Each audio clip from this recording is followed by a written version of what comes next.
प्रधानमंत्री मोदी ने आज ही अपनी कैबिनेट की पहली बैठक भी बुलाई।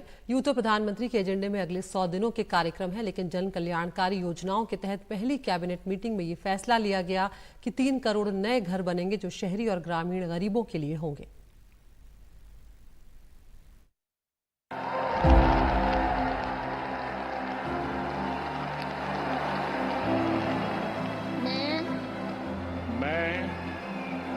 नरेंद्र दामोदर दास मोदी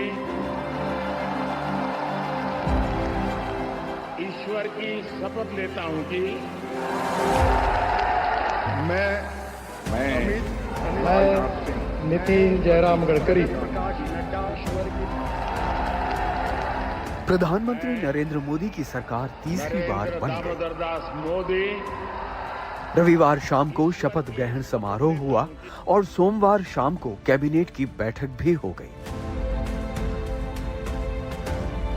कैबिनेट की ये बैठक मोदी सरकार 3.0 की पहली कैबिनेट बैठक की औपचारिकता भर नहीं थी, बल्कि इस बैठक के एजेंडे पर कई ऐसे अहम मुद्दे थे जो अगले 5 साल के लिए मोदी सरकार के रोड मैप दिखाते हैं।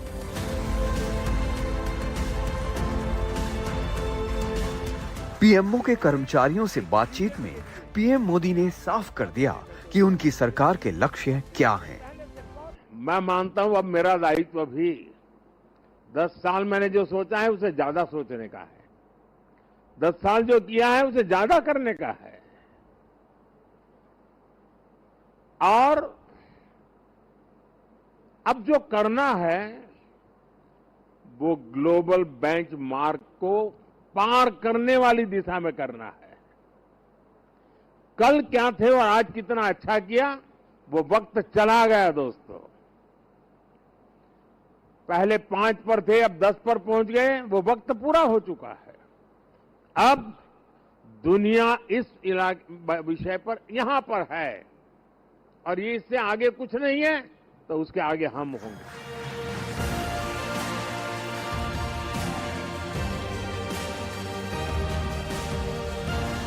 ये कैबिनेट प्रधानमंत्री नरेंद्र मोदी के उस इरादे और उस विकसित भारत के एजेंडे को भी दर्शाती है, जिसकी झलक प्रधानमंत्री नरेंद्र मोदी ने चुनाव के दौरान ही एनडीटीवी को दिए एक्सक्लूसिव इंटरव्यू में दिखा दी थी।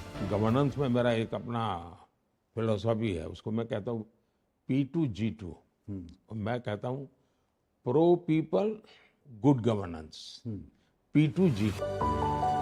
प्रो पीपल से याद आया कि नई सरकार बनी नहीं कि आम लोगों के हितों वाले फैसले होने लगे।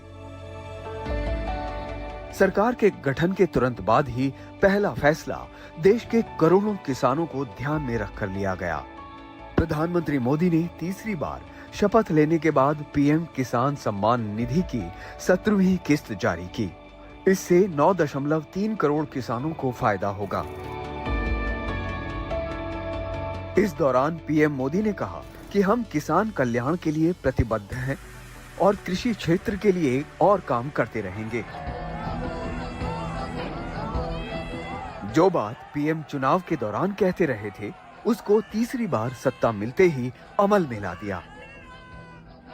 किसानों का कल्याण मोदी की प्राथमिकता है। कांग्रेस के जमाने में सिर्फ 7.5 लाख करोड़ रुपए का अनाज एमएसपी पर खरीदा गया था कांग्रेस के जमाने में। 10 साल में कितना? 7.5 लाख करोड़ का एमएसपी पर अनाज खरीदा गया था। और मोदी ने क्या किया? 10 साल में 20 लाख करोड़ रुपए का एमएसपी में हमने किसानों से अनाज खरीदा।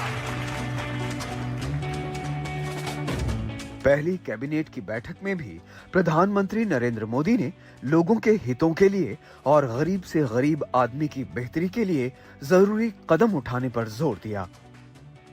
इसके तहत पीएम आवास योजना के तहत 3 करोड़ और घर बनाने के लिए बजट को मंजूरी दे दी गई। ये घर ग्रामीण और शहरी गरीबों के लिए होंगे। इन घरों में शौचालय, रसोई गैस कनेक्शन, बिजली कनेक्शन, नल जल का इंतजाम भी शामिल है। इस योजना के तहत अब तक 4 करोड़ 21 लाख घर गरीबों को दिए जा चुके हैं। दरअसल नई सरकार के सामने जुलाई महीने में नया बजट पेश करने की भी चुनौती है। मोदी सरकार 3.0 का ये पहला बजट होगा और इसमें ही ये भी तय हो सकता है कि अगले 5 साल तक भारत किस दिशा में आगे बढ़ेगा, जिससे विकास के नए दरवाजे खुलेंगे। खासकर शिखर की 3 आर्थिक ताकत में शामिल होने की तरफ भारत के बढ़ने का रोड मैप भी सामने आ जाएगा। मोदी सरकार के नए मंत्री भी इस दिशा में सोचने लगे हैं। ये सरकार एक मिशन के साथ आई है और वो मिशन है भारत को सबसे अमीर, सबसे ताकतवर, सबसे सुरक्षित देश बनाना। गरीब से गरीब लोगों पर ध्यान देना, गरीब लोगों की जिंदगी में बदलाव लाना, ये हमारा मकसद है जिसमें हम सफलता हासिल कर रहे हैं।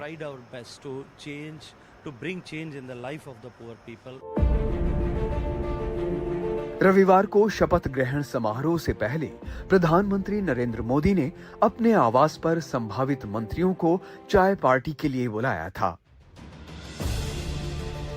एनडीटीवी को मिली खबर के मुताबिक प्रधानमंत्री मोदी ने 100 दिन के एजेंडे पर बात की, यानी अगले 100 दिन में सरकार ऐसा क्या करने वाली है जिससे विकास को नई रफ्तार मिले।